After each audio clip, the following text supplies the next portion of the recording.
Tugenze ku ssuula egamba nti woo Katonda wattu. Essuula egamba nti woo Katonda wattu. Omusawo eyalagula n'okujjanjaba ddiba yasala ensimbi nnyingi nnyo. Waliwo n'abasajja abalala ku kyalo ne mu maduuka emukono abaali babanja ddiba. Ensimbi ezo zonna yazeetungula omulundi gumu n'azisasula. Olwo ensimbi ze yali asimidde mu nju ku kikondo ky'ekitanda kye ne ziggwawo zonna. Serobola yalina siringi eziwera nga 5, naye olw'engendo z'emulago n'ebintu ebyagulibwa ku mulwadde bwa nnyinimu, mukazi wattu yali asigazza lwayi. Ebyo byonna ddiba tebyamweraliikiriza nnyo kubanga yalina obutitimbe bw'ensimbi ezaali zisukka 9 ezaali ensimire ku kikondo ky'omukookoowe ogwali mu luggya awaali essaazi ly'ente. Ebesigadde ennaku 2 basitule, ddiba n'ayita mutabani we akawungeezi n'amugamba okunona akakumbi. Olwakakwatako ne bambuka mu mukookoowe. Olwali okutuuka wali mu nfo, ddiba bwe yali yakukulira ssente kwe kugamba mutabani we okusima n'obwegendereza atuuke ku kitereke kisibe mu biwero by'embugo. Mivule naye teyeekunya ng'akabala ttaka, naye aba yaakalitemako akaseera katono n'alibotola.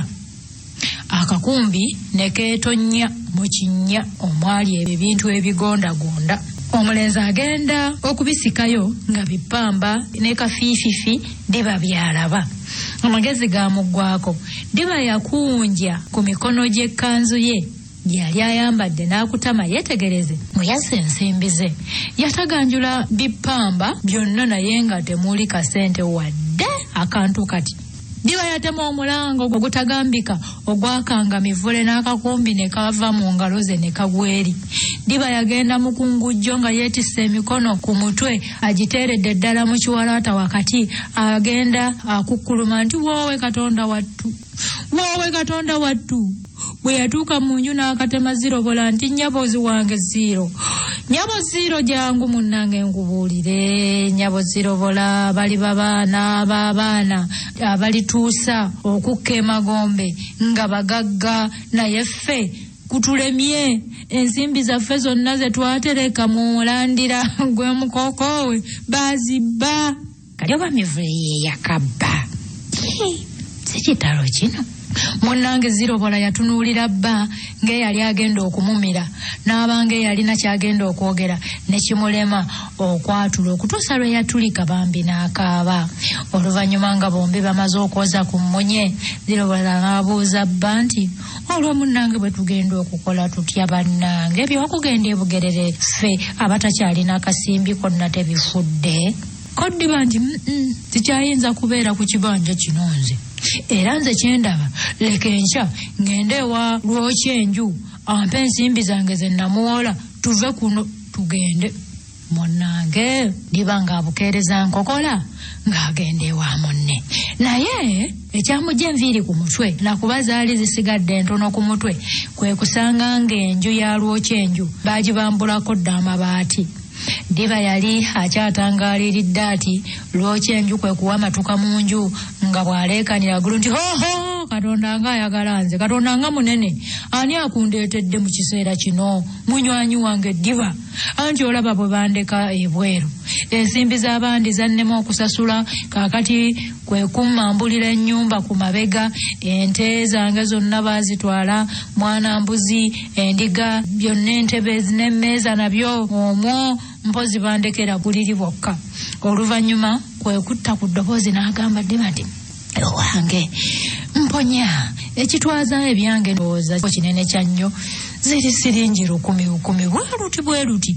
Ddiba kyakwogera yamubula n'akwata ku ttama okumala akaseera. Oluvannyuma n'agamba munne nti tuli bakateeyamba, nze ngwolaba banzibako siringi ezisukka 9. Lwakundaba wano naye sikyali muntu, mbitegedde weeraba. Ng'asiibula Lwokyenju. Ddiba eryeka teyalikwata yayitira eyo ne yeekuba ew'omusawo we nga bimuttotolera. Oluvannyuma ng'asaba omusawo agule ente ze asobole okuva ku mukono. Omusawo naye teyassaamu kantu ng'awa Ddiba nsimbi ng'amugamba nti ente zange zindekera awo mu ssaazi we nnaazijja, anti munnange sijja kukusiibula yadde okuyitayo ng'osiba ebintu kubanga nnina emikolo egitanzikiriza. Ko Ddiba nti ssebo okunsiibula n'okumperekera bintu bitono nnyo, bw'osigala ng'ontangirira eddogo lye bansimbira mu kibanja ne gye ŋŋenda nemba mirembe, ekyo kye kisinga. Ebintu byonna baabisibira mu bbanga ttono litiriti, era bwe byaggwa Ddiba n'agenda ew'omuyindi mu maduuka e Mukono n'apangisaayo emmotoka eya loole kwe yatwalira abantu be n'ebintu bye byonna, mu kulagaana bakkiriziganya nti okusitula kwali kwa mu nkoko embereberye, naye okutikka ebintu nga kwa kawungeezi. Ab'okukyalo munnaye tebaamanya kiseera Ddiba kwe yali agendera, bw'atyo n'ava ku Mukono nga talina gwagambye nti wowayi nti oba weeraba ye nga kaali kasajja kabi nnyo ka Ddiba. Omuntu kw'owangaalidde ebbanga n'obulako ne gw'osiibula. Mivule yalamala omwezi gumu e Bugerere n'aleka nnyina ne kitaawe nga beeweteredde balima, ye n'adda ku kibuga okwepakasiza ensimbi.